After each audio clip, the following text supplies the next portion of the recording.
Ada cerita seekor lembu besar yang memasuki suatu lubang yang kecil dan dia berusaha untuk keluarnya kembali. Lahzah guys.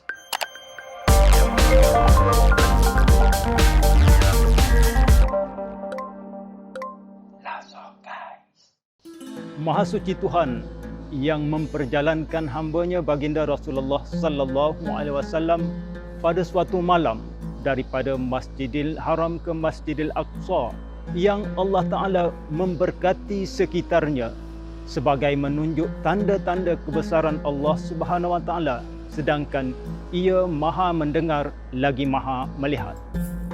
Isra' dan Mi'raj boleh dianggap sebagai suatu motivasi Allah kepada kekasihnya selepas kematian Abu Talib, kewafatan Siti Khadijah dan dakwah Rasulullah ditolak warga Taif. Sebahagian besar ulama berpendapat bahawa perjalanan Rasulullah sallallahu alaihi wasallam adalah suatu rehlah dalam bentuk fizikal, bukannya dalam bentuk maya sebagaimana pemahaman pada hari ini. Ianya adalah berdasar kepada firman Allah Ta'ala, abadihi lailan.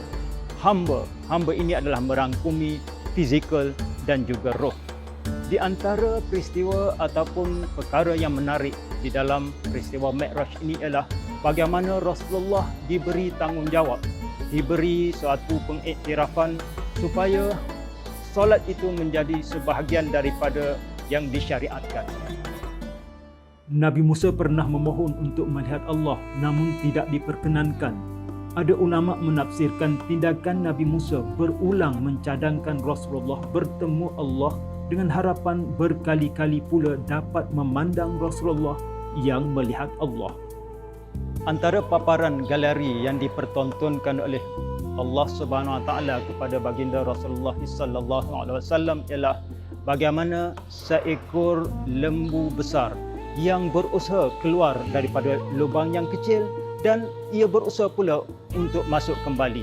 Ia diibaratkan sebagaimana seorang yang bercakap besar ataupun yang bercakap secara takabur, maka dia menyesal tidak ada gunanya. Okey guys, dua gambaran yang dibentangkan oleh Allah Subhanahu Wa Taala di dalam peristiwa Isra' Mi'raj ini yang berupa skrin kepada baginda Rasulullah sallallahu alaihi wasallam ialah ada segolongan manusia yang kerjanya ialah menggunting-gunting lidahnya sendiri dan segolongan manusia yang lain yang mencakar-cakar dada dan juga muka dengan menggunakan tangan yang berupa tembaga. Mereka ini ialah mereka yang suka mengandu domba, memfitnah, mengeluarkan kata-kata kesat, cela dan mengumpat kepada rakan-rakan mereka sendiri, kepada umat Islam sendiri. Ambillah ibrah dan pengajaran daripada Isra' dan Mi'raj ini sebagai suatu pedoman kepada kehidupan kita. Lahzah guys.